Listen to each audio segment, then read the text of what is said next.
Que l'ambassade du Cameroun vous accueille en cette somptueuse salle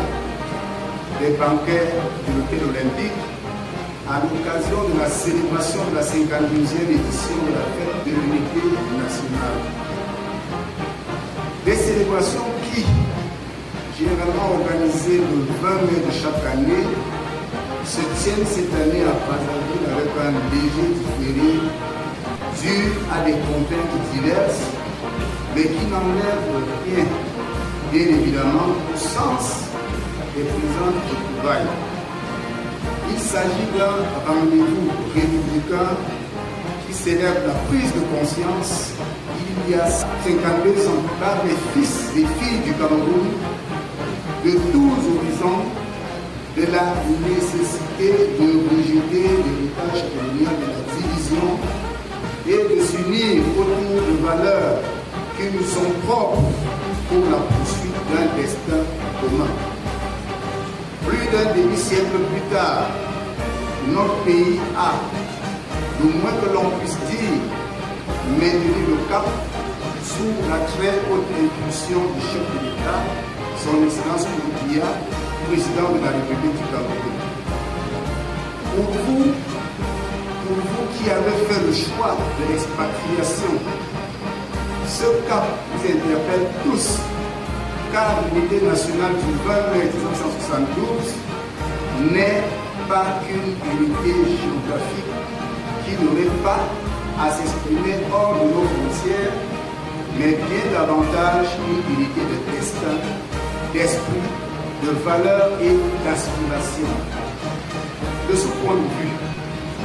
la célébration de ce jour offre l'occasion d'apprécier la mesure dans laquelle nous sommes restés fidèles à l'esprit de l'unité nationale, de même qu'elles sont une exhortation à œuvrer davantage pour un Cameroun uni et indivisible, fier de sa diversité culturelle et jaloux de sa liberté, comme nous l'avons dit tout à l'heure dans l'Union nationale,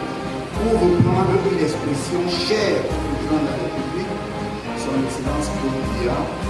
s'exprimant le 31 décembre 2016 à l'occasion de son traditionnel discours de fin d'année. Non, je ne vais pas citer. Mes chers compatriotes, mesdames et messieurs,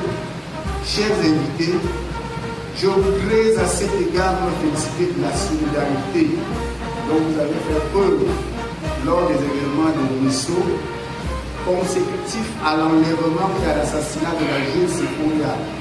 Naluzia, et de la sollicitude que vous avez manifestée aussi bien à l'endroit de la famille éprouvée que des compatriotes victimes d'atteintes sur leur vie. Pour rendre hommage à la défunte, je vous prie, chers invités, de bien vouloir observer une minute de silence. Je saisis cette occasion pour exprimer ma gratitude aussi bien aux représentants visitants de l'IAI, M. Armand Kondabala, que de la représentante de la chaire UNESCO Congo, dont la contribution a été fondamentale pour le lancement de ce programme. En sus des prestations consulaires, l'ambassade a poursuivi ses activités traditionnelles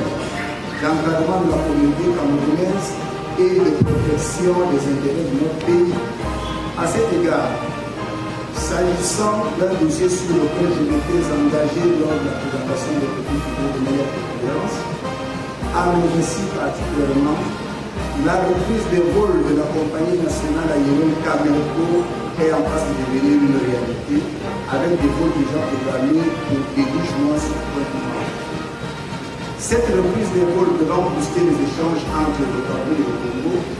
je voudrais, chers compatriotes, chers invités, vous encourager à en tirer le plus grand avantage de nos activités. Monsieur le ministre, mes chers compatriotes,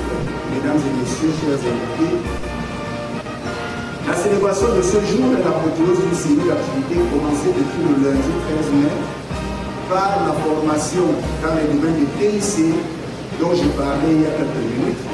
suivi le 19 mai de la marche sportive et du match de gala les 20 et 21 mai par la foire gastronomique, puis une conférence débat il y a à peine plus de 24 heures. Je voudrais saisir cette occasion pour exprimer ma gratitude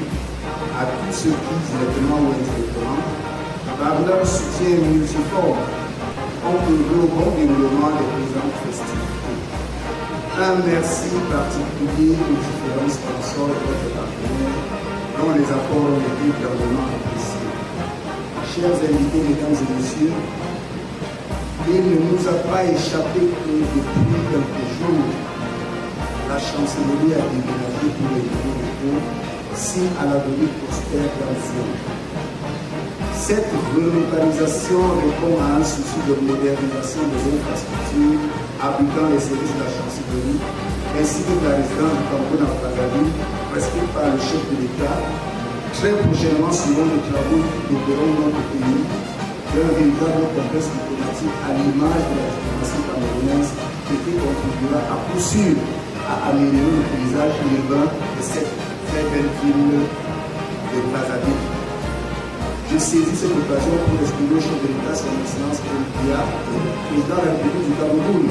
à l'ensemble du gouvernement camerounais, au nom de l'ensemble du personnel de l'ambassade et en mon nom propre,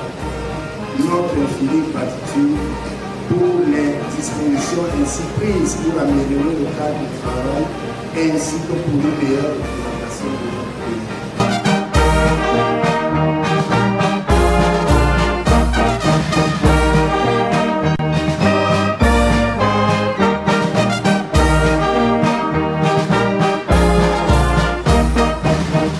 Monsieur Nanda Paul Gilles, au nom du président de la République et en vertu des pouvoirs qui nous sont conférés, nous vous faisons chevalier du mérite camerounais. Monsieur Yéviès Zaliton François, au nom du président de la République et en vertu des pouvoirs qui nous sont conférés, nous vous décernons la médaille d'honneur du travail en argent ainsi que la médaille en vermeil. Les ovations, s'il vous plaît.